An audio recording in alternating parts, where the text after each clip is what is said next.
अस्सलाम वालेकुम नाजरीन, उस्मान सीरीज के छठे सीजन की आखिरी एपिसोड में खुश आमदीद। नाजरीन, हर बार की तरह हम इस एपिसोड के तमाम पार्ट्स आज ही के दिन अपलोड कर देंगे, तो जुड़े रहिए उमर एक्सप्लेन के साथ। इस एपिसोड के आगाज में हम देखते हैं कि जब उस्मान सब अपने सिपाहियों को लेकर शहनशाह की जानब से आने वाली फौज के सामने आ चुके होते हैं और दोनों अतराफ के सिपाही अपनी अपनी तलवारें निकाल चुके होते हैं, तो उस्मान सब अपनी तलवार बुलंद करते हुए कहते हैं, मेरी इंसाफ की तलवार का जवाब देने के लिए तैयार हो जाओ। तो जवाबन कलादियोस भी अपनी तलवार बुलंद करते हुए कहता है, उस्मान, मैं भी हाथ में तलवार लिए पैदा हुआ हूँ।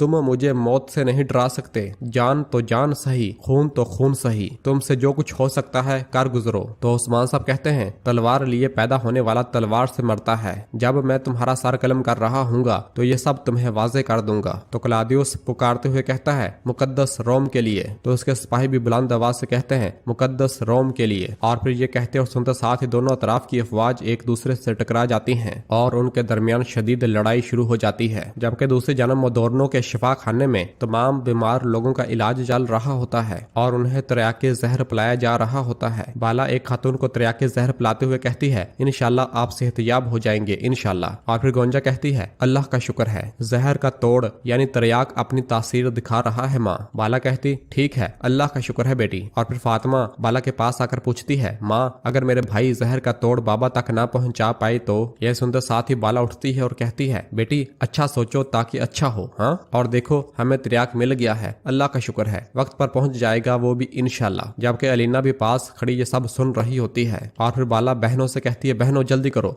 बड़ी तादाद में शीशियां लेकर आओ और ये त्रियाके जहर हर जगह पहुंचाया जाए, चलो। और फिर बाला दुआ मांगते हुए कहती है, मेरे अल्लाह, तू हवा को मददगार फरमा और मेरे अलाउद्दीन को जल्दी वहां पहुंचा, ए मेरे रब, इंशाल्लाह त्रियाक मेरे उस्मान तक पहुंच जाएगा। तो फातिमा कहती, आमीन। जबकि उधर जंगल में हम देखते हैं कि अलाउद्दीन बर्क रफ्तार अपने घोड़े को दौड़ाता हुआ त्रियाके जहर अपने हाथ में थामे हुए उस्मान साहब की जानब अपना घोड़ा भगाता ही चला जा रहा होता है। जबकि इधर उस्मान साहब और कई सिपाहियों की शहनशाह की जानब से भेजे गए सिपाहियों के दरमियान लड़ाई जारी और सारी होती है। उस्मान साहब बहादुरी के साथ उनका मुकाबला कर रहे होते हैं और एक एक करके उन्हें जहन्नम वासल कर रहे होते हैं। और इस दौरान हम देखते हैं कि उस्मान साहब को जहर का असर भी हो रहा होता है और वो अपने आप को निढाल महसूस कर रहे होते हैं, लेकिन फिर भी वो हिम्मत नहीं हार रहे होते।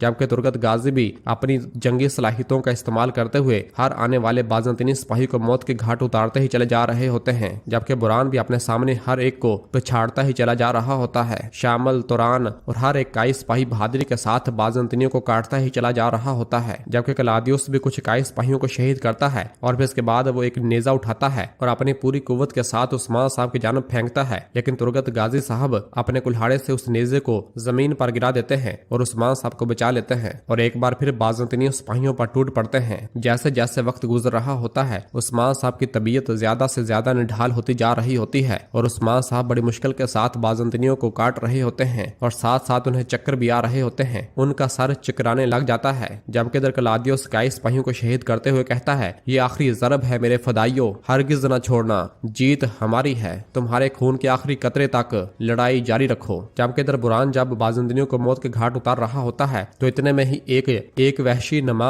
आदमी अपनी ढाल से उसके पीछे वार करता है तो बुरान जमीन पर गिर जाता है। और फिर वो जंगली वहशी जैसे ही ढाल से बुरान पर वार करता है तो बुरान बड़ी मुश्किल से उस वार को रोकता है और पुकारते हुए कहता है, भाइयों, यह दुश्मन मुख्तलिफ है, मजबूत रहो। तो शामिल कहता, लगता है कि इन्होंने अपना खाना खूब तरह से खाया है, इन्हें हमें शिकस्त न देने दो भाइयों, अल्लाह अकबर। जबकि इधर हम देखते हैं कि उस्मान साहब की तबीयत ज्यादा निढाल होने की वजह से और चक्कर आने की वजह से वो जमीन पर जा गिरते हैं। ये देखते साथ ही सिपाही कहते हैं, उस्मान साहब गिर गए हैं, उस्मान साहब गिर गए हैं। तुर्गत गाजी बुरान उस्मान साहब को गिरता हुआ देखते हैं तो बहुत परेशान हो जाते हैं। और फिर इसके बाद क्लादियुस भी जब उस्मान साहब को गिरे हुए देखता है तो पुकारते हुए कहता, उस्मान गिर गया है। जबकि इस दौरान हम देखते हैं कि शामिल को भी दो बाज़ंतीनी सिपाहियों ने बुरी तरह से झगड़ा हुआ होता है और उस्मान साहब उठने की कोशिश करते हैं लेकिन उनसे उठा नहीं जा रहा होता। जबकि अलाउद्दीन भी अपना घोड़ा मुसलसल भगाता ही चला आ रहा होता है और कह रहा होता है, मैं आपको बचा लूंगा हजूर, मैं आपको बचा लूंगा। जबकि इधर मैदान जंग में उस्मान साहब गिरे पड़े होते हैं। बुरान और शामिल को भी बाज़ंतीनी सिपाहियों ने झगड़ा हुआ होता है। कायनमाज और आयकूत को भी कई बाज़ंतीनी सिपाहियों ने अपने शिकंजे में लिया होता है।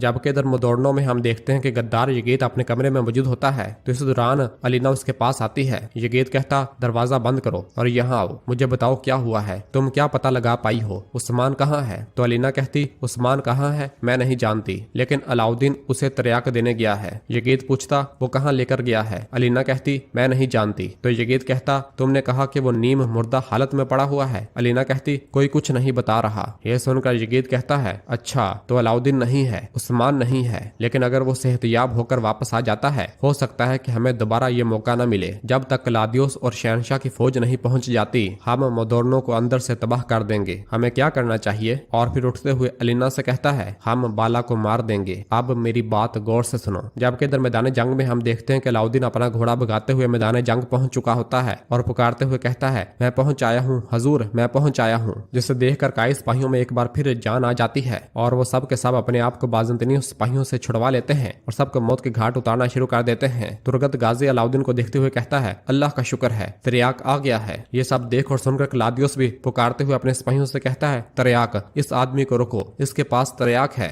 यह सुनते साथ ही बाज़ंतीनी सिपाही अलाउद्दीन को घेर लेते हैं और चारों तरफ से उस पर नेज़े तान लिए जाते हैं। यह देखकर अलाउद्दीन तुरान को पुकारते हुए कहता है, तुरान, और तरियाके जहर तुरान की जानब फेंक देता है। तो तुरान उस तरियाके जहर को पकड़ लेता है और बाज़ंतीनी सिपाहियों को मौत के घाट उतारते हुए तुरगत गाजी की जानब वो तरियाक फेंक देता है। और फिर वो तुरगत गाजी तरियाके जहर लेकर भागते हुए उस्मान साहब के पास आते हैं और उन्हें पकड़कर अपनी गोद में लेते हैं और उन्हें वो तरियाके जहर पिलाना शुरू कर देते हैं। जबकि बुरान, तुरान, शामिल और बाकी सिपाही उस्मान साहब के गिर्द हिफाजती हिसार बना लेते हैं। जबकि इस दौरान हम देखते हैं सोफिया भी अपने सिपाहियों को लेकर अपने घोड़े भगाते हुए मैदान जंग में आ जाती है। सोफिया को देखते हुए क्लादियोस गुस्से से कहता, सोफिया, तुमने देर कर दी। तो सोफिया कहती, उस्मान अभी तक जिंदा है, वो अब मेरी तलवार से मरेगा। फौजियों, हमला करो। ये सब देखकर बुरान कहता है, सिपाहियों, उस्मान साहब की हिफाजत करो। और फिर इसके बाद जो भी सिपाही उस्मान साहब की जानब भागते हुए आता है, बुरान, तुरान और बाकी कई सिपाही उन्हें मौत के घाट उतारना शुरू कर देते हैं। जबकि सोफिया भी मैदान जंग में कूद पड़ती है और कई सिपाहियों को शहीद करना शुरू कर देती है। अलाउद्दीन भी अपने सामने आने वाले हर एक बाज़ंतीनी को मौत के घाट उतारता ही चला जा रहा होता है और फिर उन्हें मारने के बाद भागता भागता अपने बाबा के पास आता है और पूछता है, बाबा,